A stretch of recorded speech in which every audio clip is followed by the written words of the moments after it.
Hello there and welcome. I'm Bob Proktor. I'm sitting here in my office and I was working today putting together a brand new seminar.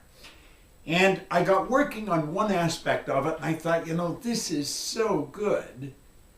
It's such a simple idea and yet it's one we miss. How many times have you had somebody say to you, hey, have you got a minute, Bob? Have you got a minute? They don't want a minute.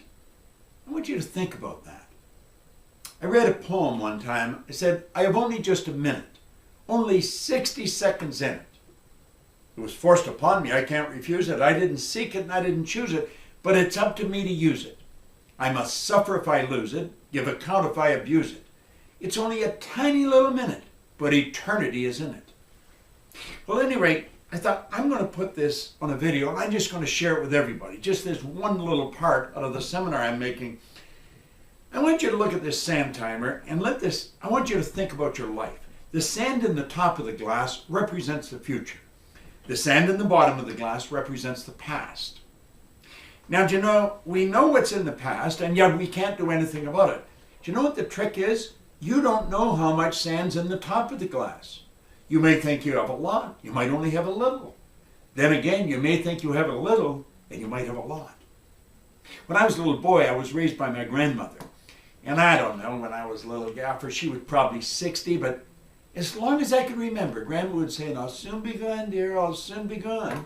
Well, we loved her. She was really an angel of God, but we thought she was never going to go. She lived to be 94 for 30-some years. I'll soon be gone. She didn't think she had much time left. She had 34 years left. Now, about the same time, I had a buddy of mine, Bob Yates. He was just 16. And bang, he ran into the abutment of a bridge and his life was snuffed out. If you had asked him a half hour before how much sand he had left, he would have said at least a half a century. He didn't have a half an hour. See, the trick is we don't know how much sand we have left. The future, we don't know. The past, it's gone. Now, the only thing you can deal with is what's right here, right now. And if you look, the sand is always moving. Now, think of this. You see, I was working on that, and then I was working on a graph I've got here on my computer, and I'm thinking of the time somebody said, hey, have you got a minute? Well, they don't really want a minute. Do you know if you're earning $50,000 a year, a minute's 42 cents? A half hour is $12.50. If we take that ahead a bit, if you're earning $80,000 a year, a minute's 67 cents. Half hour is $20. If you're earning $150,000 a year, you got a minute? It costs you $1.25 a minute.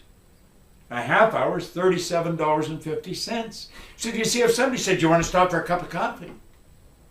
Well, if you're earning $250,000 a year, a minute is $2.08. Half hour is $62.50. And then, of course, you got the coffee to pay for on top of that. So you see, the point is this. This is all we've got right here, right now. We don't know how much we have left in the future, but we do know what we've got now. And I have found the people that win are the people who make up their mind they're not going to waste the minutes. They're going to be productive. They're going to make it happen every minute. Earl Nightingale was a mentor of mine. And I asked him one time, I said, Earl, how did you learn to master time management? He looked at me and he said, what are you talking about? He said, I've never mastered time management. Nobody masters time management. Time can't be managed. He said, I merely manage activities. And he took a card. He said, I carry this in my pocket. I sit down at night and I rate the 6 most important things I have to do tomorrow. And when I wake up, he said, I do them. Well, I started to do that then. I've become very, very productive. If you ask my friends, they'll tell you, no, Bob Proktor is very productive. I don't waste time. I don't have a lot of people say, hey, Bob, have you got a minute? Because they've got to know that if they're going to spend time, we want to be spending time on something constructive. Now, I have only just a minute, only 60 seconds in it. It was forced upon me. I can't refuse it. I didn't seek it and I didn't choose it. But it's up to me to use it. I must suffer if I lose it, give account if I abuse it. It's just a tiny little minute, but eternity is in it. That's all gone. You don't know how much is there.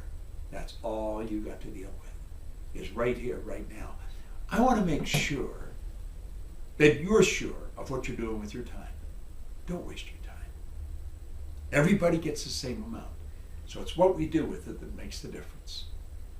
This is Bob Proktor.